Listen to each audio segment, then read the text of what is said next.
Nacer con música, vivir la música, sentir la música como algo del espacio. Quizás podría ser que todo el reflejo del cosmos sea ese, de estar con tanta tranquilidad en la panza de mi mamá eh, y escuchar música, y eso quizás es como algo que se fue dando naturalmente. Yo apenas pude razonar un poco, uní inmediatamente todos los aspectos de la astrofísica con la música.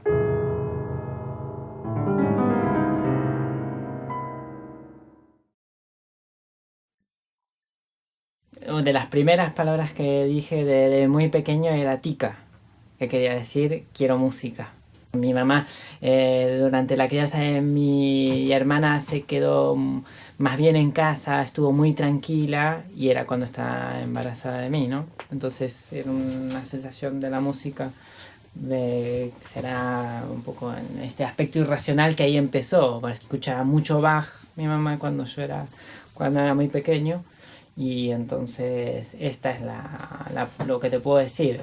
Pero era completamente normal, jugaba a todos los juegos de los chicos, no sé, jugaba muchísimo al fútbol. Eh, no teníamos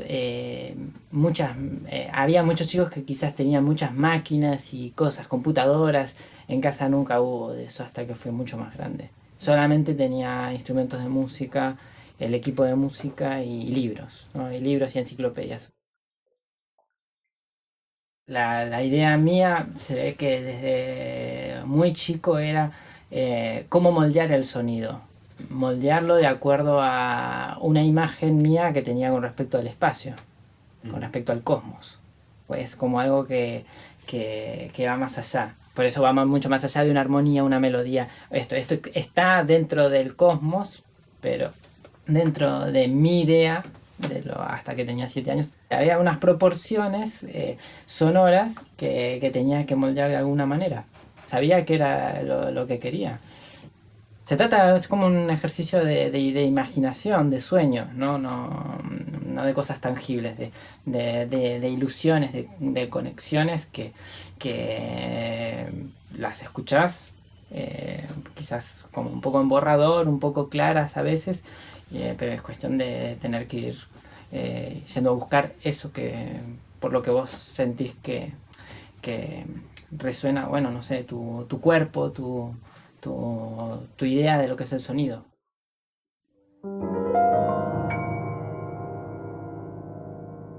Fue cuando escuché la música de Alberto Posadas. Dije, wow, esto es lo que yo realmente quiero para mi vida como compositor. Quiero entender este camino, porque este es el camino que vengo buscando desde que nací. Y está dividida la obra en 6 partes, ¿no? 6 pequeñas partes. Al contrario de C, cuando me toca la nota futsi, darle al contrario de C, ¿no? Si me toca la futsi, por más intensidad que me dé el programa, va a ser contrario a lo que me dé futsi. Y luego la mano derecha se va para arriba y la izquierda se va para abajo, ¿no? Esto es el pulsares.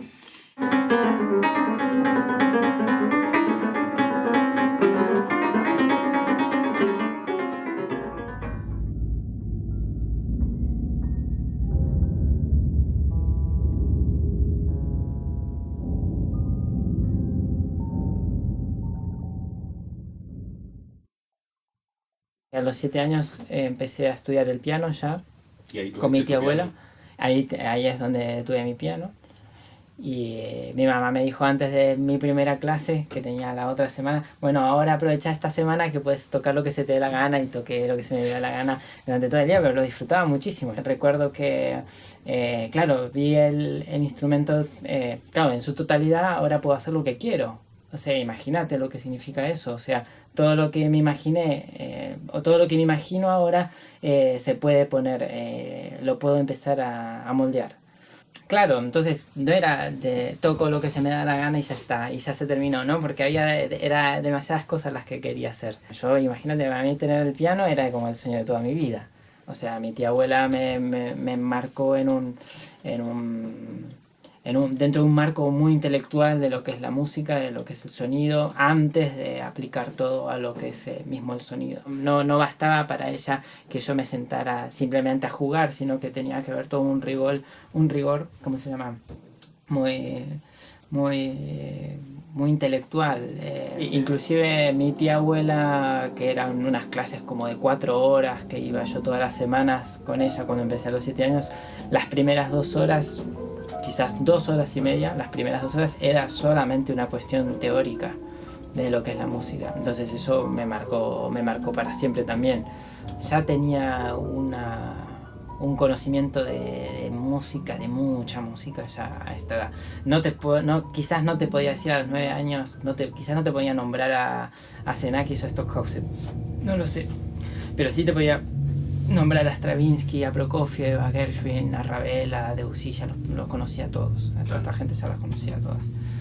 Entonces después doy más bien con Alban Berg a los 13 años a través de mi maestro de Raco, más bien, y a partir de eso sí me meto más en un ambiente más de vanguardia, ¿no? Esto es a los 13, 14 años, realmente a decir, bueno, sí, realmente me quiero perfilar, quiero que mi creación vaya por acá, quiero realmente profundizar en esto que no lo conozco, se conecta mucho con mi pensamiento y realmente, bueno, me atrapa encontrar una estética propia. Siento que este es un lenguaje de la libertad, del creador, y me parece que seguir el camino de ellos me puede a mí dar también un lenguaje, ¿no? Dar a mí, creo que se conecta con mi manera de pensar.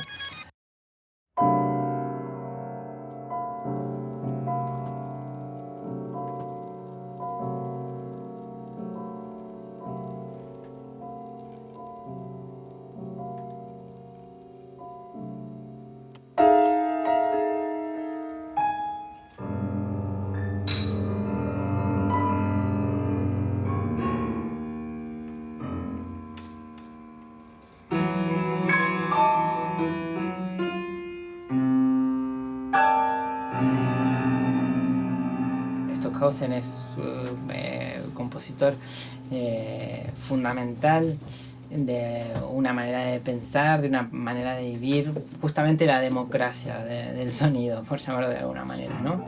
La apertura, vivir la música, ¿cómo se llama?, despojado de todo lo que tenga que ver con una idea establecida, ¿no? Siempre estar yendo más lejos, ¿no? Ir cada vez más lejos. Y bueno, sabía de la existencia de los cursos de él, de todos los años, y bueno, me inscribí, lo conocí, tuve que hacer unas como preselecciones, unas cuantas preselecciones, tomé clases con los que son los asistentes, y en el concierto con Stockhausen me premió, ¿no? Por su interpretación de la que ves tú con C. Y a partir de ahí ya tuve una relación muy estrecha con él a través de cartas. Yo fui a su casa, estuve con él, recé con él, cené con él. No, mi conexión con Stockhausen de alguna manera yo creo que es total, o sea, realmente pienso casi todo como piensa él, pero luego tenés que abrirte un camino completamente distinto, ¿no? Esa es la idea. Yo puedo conectarme fantásticamente bien con Alberto Posadas también. Me parece que es un compositor fabuloso, mejor del mundo, pero después tenés que ver cómo podés hacerte de una diferencia muy grande con alguien que admirás tanto, ¿no? Entonces, ver cómo ellos hicieron para desarrollar su propio lenguaje y tratar de uno aprender justamente eso. Está bien, estos son los conocimientos, pero ahora es hora de tomar, bueno, un camino completamente distinto. Si yo me quiero tener otro tipo de, ¿cómo se llama?, otro tipo de proporciones, otro tipo de movimientos, inclusive como cada sistema solar. que tiene cada uno de estos sistemas, galaxias, tiene sus propios sistemas, sus propios movimientos que se van creando en armonía. ¿Por qué solamente habría que copiar un movimiento? No tiene ningún sentido. O sea, cada ser humano tiene que poder crear sus propios, ¿cómo se llama?, engranajes para crear cada uno un sistema planetario completamente distinto. Que finalmente es eso para mí la música, ¿no? Se abre, claro, un mundo donde vos tenés que ir eligiendo cómo querés vivirlo, ese mundo. No como te lo dan, como una prefabricado, melodía, armonía, ritmo. ¿No? ¿Qué es esto? No lo sé. No sé, yo voy a ver qué es cada una de estas cosas de acuerdo a mi propio ritmo cósmico. ¿Ya? Entonces, si yo logro conmover a otro personaje, sí que estamos conectados de alguna manera y que dentro de sus cosmos y de sus mundos, quizás esa persona está conectada conmigo.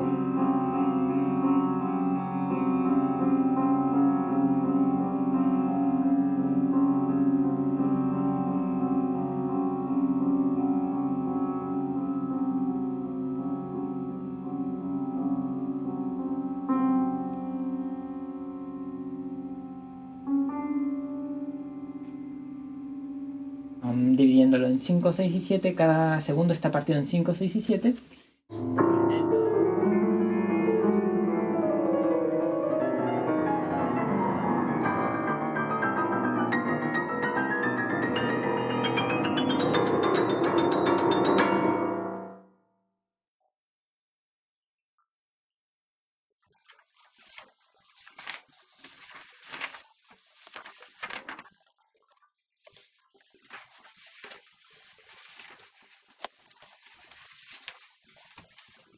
Estas 7 piezas sí las traje con una doctora en matemáticas. Y ella, lógicamente, la influencia fue total para hacer estas 7 piezas. O sea, no hubieran sido posibles sin su colaboración, de ninguna manera. O sea, era realmente un trabajo muy, muy divertido. Creo que se divertía muchísimo ella, me divertía muchísimo yo. Y ella, lógicamente, lo hacía todo desde el punto de vista teórico. Y yo le decía, bueno, ese resultado, la verdad, a mí no me parecía muy bien, o me parece muy bien. Y entonces, por ahí ella se iba dando cuenta cuáles eran los tipos de resultados que yo iba necesitando. Pero sí, ella, ¿cómo se llama?, colaboró en todo para estas 7 piezas. Y no porque la idea era, lógicamente, trabajarlas con ella. Entonces, si no estaba ella, no hubieran surgido. Entonces, mi idea, dije, bueno, voy a hacer estas piezas que son para vos.